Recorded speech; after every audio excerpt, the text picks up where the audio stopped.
Hey guys, welcome back to GwN. If you're new to the channel, please do hit that subscribe button down below, and hey, hit the little thumbs up, give us a like. So, I've been looking on the forums, and I see where people are talking about how they're hitting higher level builder halls than their own when they're out doing raids. And this happens a lot the further along you get in any one of the lower levels. So, I was kind of curious to see how things are hanging out for Builder Hall 5. I brought up my Node Evento game, which is a near max Builder Hall 5, and started working on it. Today I think I played maybe, I don't know, a dozen or so attacks just to get a feel for it, see what's going on.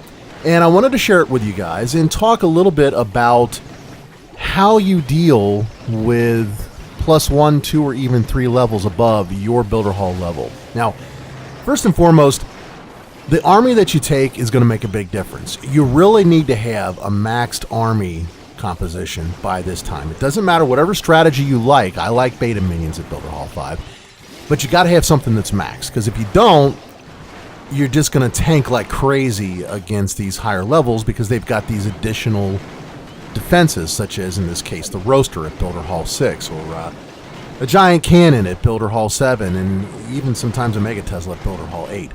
But if you have max troops, you're often going against a base that is not maxed, that is rushed, and may even have lower levels of defenses than you have on your own base. And that's a key. That's very important to understand.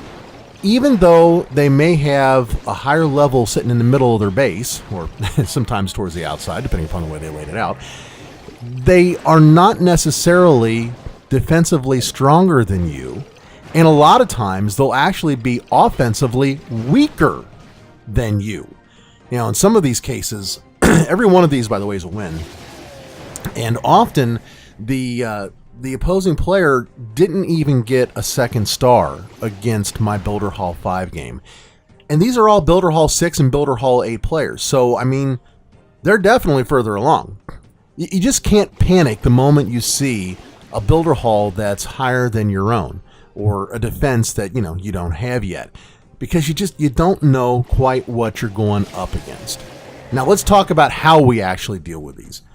The most important thing is to understand the army that you're taking with you. When you go into any Builder Hall level, you've probably got one army maxed before you move to the next level, and ideally, by the time you start to see these bases, like I said, you've got that army maxed again. That composition's maxed. So here I've got level 10 beta minions, and I'm taking on nothing but Builder Hall 6s and Builder Hall 8s. No Builder Hall 7s for some reason. Not quite sure why, but I made sure that I had a maxed troop that I could use to take on these higher level players. That's the most important thing from my side of it.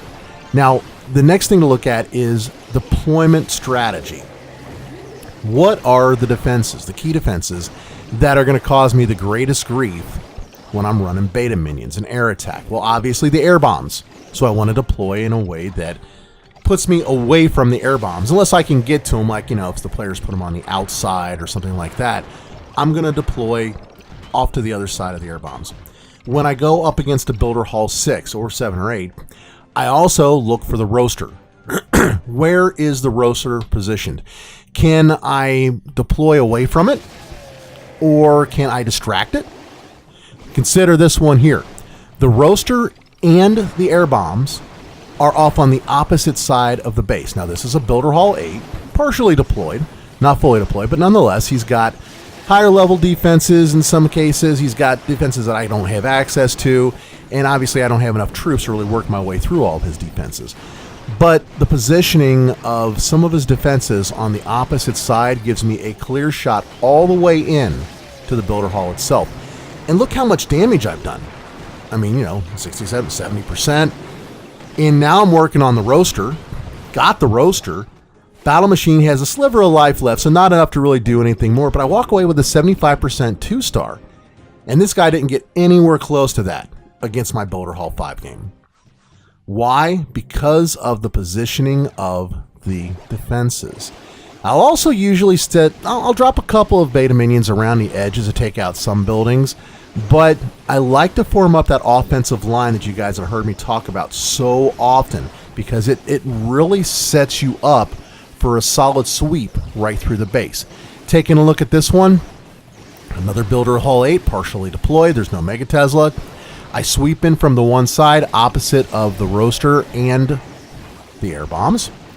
Battle Machine goes down at the top. His job is going to be to distract that roaster after a couple of things are taken out. And sure enough, roaster locks onto him.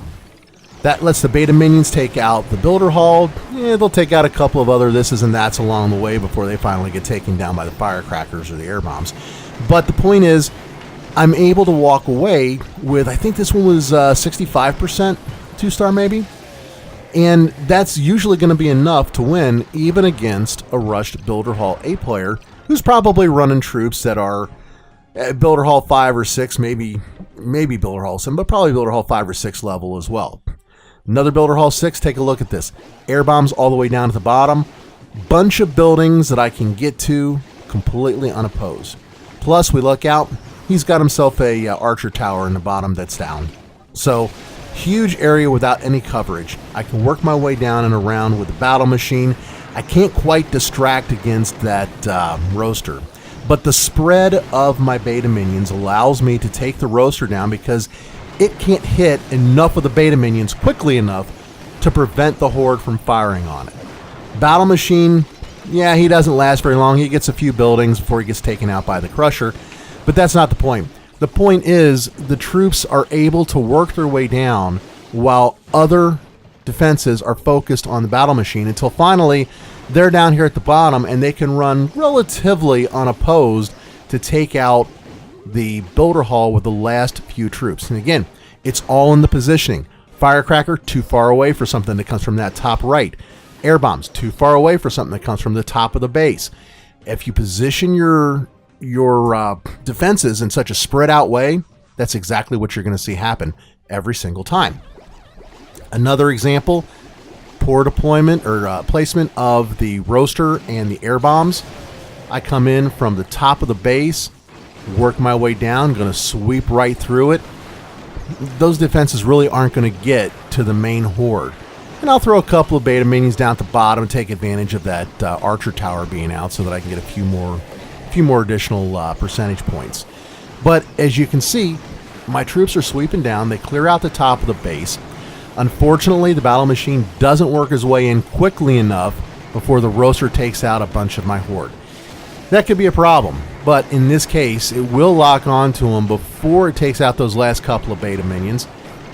They'll take down the roaster while the battle machine breaks through the wall, and that gives him a straight shot right into the Builder Hall. Now, believe it or not, this is kind of how it's planned, okay? This is how the deployment was expected. You notice where I dropped the battle machine. He was expected to walk around and come down here.